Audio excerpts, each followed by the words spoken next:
오늘도 열심히 장사를 시작해 볼까? 여러분은 어떤 떡볶이를 좋아하시나요? 학교 앞 분식집에서 팔던 종이컵에 가득 담긴 추억의 떡볶이? 화려한 볶음밥 엔딩의 즉석 떡볶이? 더 맵게 괜히 맵부심 부리게 만드는 매운 떡볶이? 이 헤어나올 수 없는 맵단짠의 세계. 저는 이미 이 맛에 중독된 것 같은데요. 진정한 떡볶이 매니아들은 이렇게 말한다고 합니다. 떡볶이로만 풀 수 있는 그런 기분이 있다. 대한민국 사람이라면 하나쯤 갖고 있는 추억의 음식이자 두 번 말하면 입 아픈 간식거리의 대표 주자. 안녕하세요. 저는 여러분의 든든한 밥친구 김민호고요. 오늘 잔뜩 취해볼 음식은 바로 떡볶이입니다. 탁월한 선택이십니다. 이리로 어서.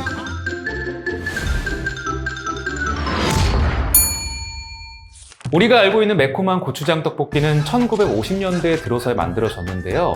그런데 조선시대 기록들에서도 떡볶이를 발견할 수 있다고 합니다. 떡볶이가 등장한 최초의 기록은 조선 말기 양반집 요리책이었던 시의 전서.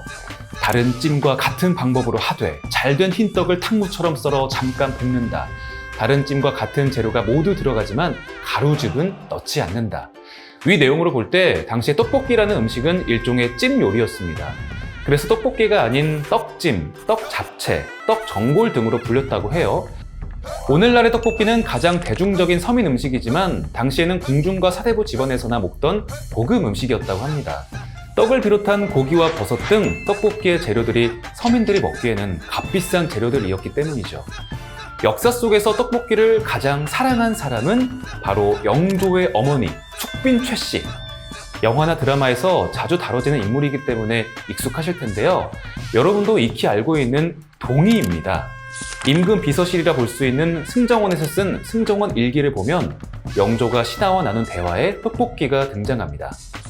어머니께서 절편과 병자를 좋아하셨는데 나는 치아가 좋지 않아 먹지 못한다고 수록되어 있습니다. 여기서 나오는 병자가 떡볶이를 의미한다고 해요. 떡볶이의 흔적, 문헌뿐만 아니라 노래에서도 찾아볼 수 있었는데요. 1930년대 일제강점기 가수 박향림 씨의 노래 오빠는 풍각쟁이. 불고기 떡볶이는 혼자만 먹어 어이 집 콩나물만 나한테 주고. 여기에 나오는 떡볶이는 간장으로 양념한 떡볶이를 의미한다고 합니다. 그렇다면 우리가 알고 있는 고추장 양념 떡볶이는 언제 만들어졌을까요?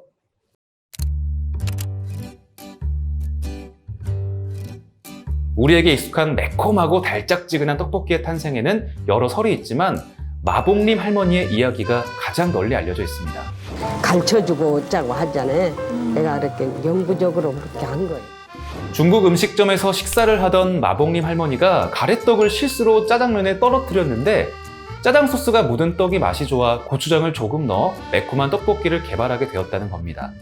1953년 마봉님 할머니는 연탄불에 냄비를 얹고 고추장과 춘장을 섞은 소스와 떡을 넣어 떡볶이를 만들었고 점점 입소문을 타 주위의 학교 학생들이 몰려들었습니다. 마봉님 할머니를 중심으로 떡볶이집이 하나 둘 늘어나자 신당동 떡볶이 집들의 손님 유치 전쟁이 시작됐습니다. 그때 대유행을 한 것이 뮤직박스를 설치하고 DJ를 고용해 음악을 틀어주는 것. 안녕하세요. 신당동의 떡집이 전진우 인사드립니다. 당시 놀거리가 부족했던 젊은이들 사이에서 떡볶이를 먹으면서 음악을 듣는 것이 하나의 놀이 문화로 자리를 잡았다고 해요. 이제 음악을 틀어주던 DJ와 뮤직박스는 많이 사라졌지만 엄마 아빠가 된 학생들이 아이들을 데리고 찾아와 어린 시절을 추억하는 공간이 되었습니다. 1996년 한 고추장 브랜드의 광고에 등장한 마봉님 할머니. 당대 최고의 스타들만 출연한다는 광고에 등장한 이 할머니에 사람들의 관심이 모아졌습니다. 마봉님 할머니의 말, 며느리도 몰라, 아무도 몰라는 단숨에 유행어가 되며 아무리 가까운 사이여도 알려줄 수 없는 비밀을 뜻하는 관용어로 자리 잡았습니다. 2011년 향년 91세로 별세한 마봉님 할머니 가게는 이제 아들과 며느리들이 명성을 이어가고 있다고 합니다. 며느리도 모른다는 고추장 양념의 비법, 이젠 며느리도 안다고 하네요.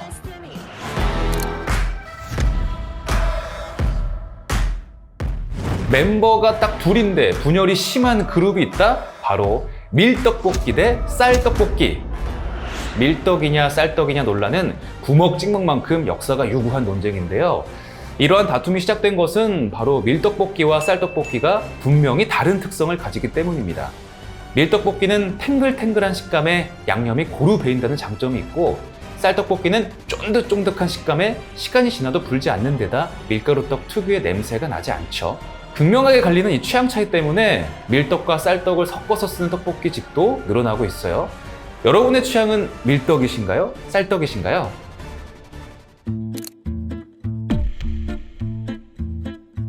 (1인분) 2~3,000원에 사 먹을 수 있었던 떡볶이의 시대는 저물고 배달 떡볶이 시대 막이 열렸습니다. 자신만의 맛을 지키던 동네 떡볶이는 더 이상 찾아보기 힘들게 되었고, 대신 떡볶이 프랜차이즈들이 쏟아지고 있어요. 그래서 떡볶이 하면 떠오르는 키워드 딱 3가지 준비해 왔습니다. 첫 번째는 매운맛. 한국인의 매운맛 사랑은 불닭볶음면과 매운 떡볶이로 짐작할 수 있습니다. 언제부터인가 떡볶이는 조금씩 매워졌고, 지금은 어느 떡볶이가 더 매운지 매운맛 경쟁에 너도 나도 뛰어들고 있습니다. 여러분이 생각하는 가장 매운 떡볶이는 어떤 떡볶이인가요?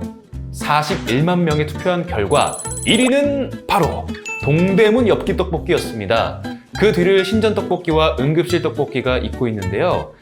우리의 혀는 매운맛을 통증, 즉 통각으로 인식한다고 합니다. 그래서 뇌는 이 통증을 줄이기 위해 진통 호르몬인 엔도르핀을 분비하는데, 이 엔도르핀이 통증을 줄이는 것뿐만 아니라 기분도 좋아지게 해서 스트레스 완화 효과가 있다고 해요. 게다가 매운 음식 먹으면 땀나잖아요. 몸에서 노폐물을 배출하기 때문에 시원하고 개운한 기분을 느끼는 것이라고 합니다. 하지만 매운 음식을 자주 먹다 보면 점점 더 매운맛을 찾게 되고, 스트레스를 받았을 때 매운 음식을 먹지 않으면 오히려 허전하거나 무기력에 빠지게 된다고 하니까 주의하는 게 좋겠습니다.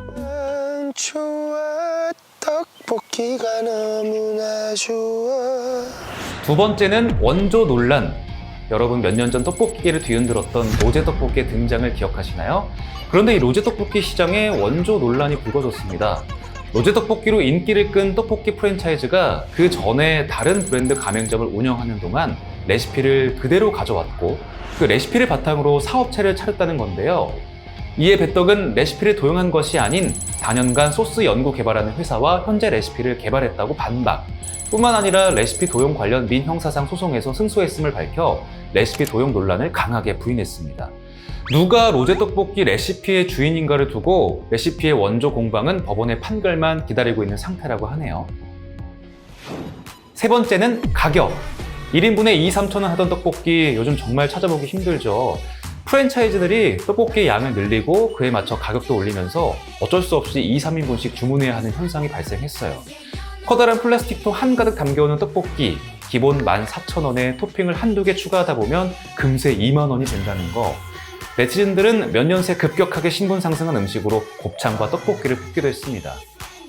배달 떡볶이도 물론 맛있지만 가끔은 동네 분식집이나 길거리에서 파는 달달한 떡볶이가 생각나는 건 저뿐인가요?